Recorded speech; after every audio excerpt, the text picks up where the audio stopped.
Mr. Ben Aris is the founder and editor-in-chief of BNE IntelliNews and also former Moscow bureau chief for the Daily Telegraph. He's still with us. Mr. Aris, thank you very much for staying on. Amongst the GCC countries, Qatar and Dubai are taking the most hits and are the most targeted. What's the thought process of Iran? It's disruption. It's a one-sided or lopsided conflict between the power of America and the Iranians. But the key cards that they can play is to disrupt oil and gas and then throw the global energy markets into chaos. And so Qatar in particular is one of the major, or the major producer of LNG. And all of Asia is heavily dependent on that. And if you disrupt the flow of that, then oil prices on the market when they opened this morning already jumped 30%. And Europe is already on the verge of a gas crisis because of this extremely cold weather. And so Iran is disrupting that by lobbing bombs in there. And the other point is this targeting U.S. installations. Qatar, if I remember correctly, is home to the Fifth Fleet. Those are military targets that are being hit to both disrupt the command structure and at the same time to send a message to show that America is not invulnerable to attack. Mm-hmm. What about the residential areas and the Palm Jumeirah that Iran attacked in Dubai? Because that clearly sent a message. Yeah, I'm not sure about that.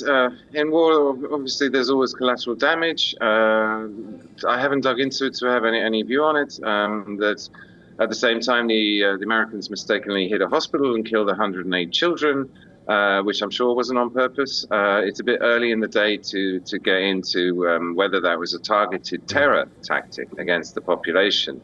I think, off the top of my head, that's probably unlikely. They've got enough to do with military targets, legitimate targets, to start terrorizing populations. Mm-hmm. As I say, it's a bit early to say, but collateral damage always happens in war, unfortunately, and we've already seen incidents on both sides where civilians are being killed. Mm-hmm. Mr. Aris, talk of nuclear and uranium enrichment has fizzled out. Do you think Trump had a more strategic objective, and do you think he and Israel achieved it?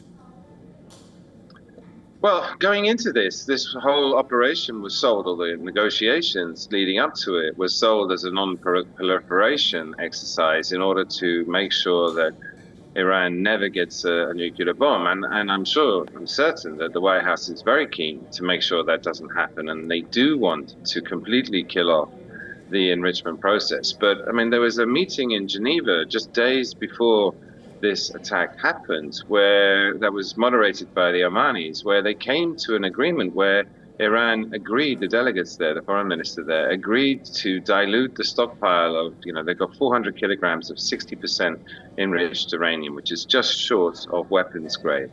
And the Iranian side said they would dilute that down to, civil use, which is 3% enriched. And then that deal was just ignored, and the attack started the next morning. So the nominal reason for, threatening Iran with this military attack to get that nuclear deal seems to be completely unimportant. And as I said, the next morning, Trump gave a video address, led in with the nuclear enrichment goals, the no missiles, etc., but then went on to call on the people to come on the street and take back their government. It's once in a generational opportunity, he said. And so this is quite patently, clearly, another attempt to decapitate yet another government, Venezuela and now Iran, in order to regime change and put in a regime that is friendly to the US. Right. Mr. Ben Aris, thank you very much for all your insights and for talking to us today. My pleasure.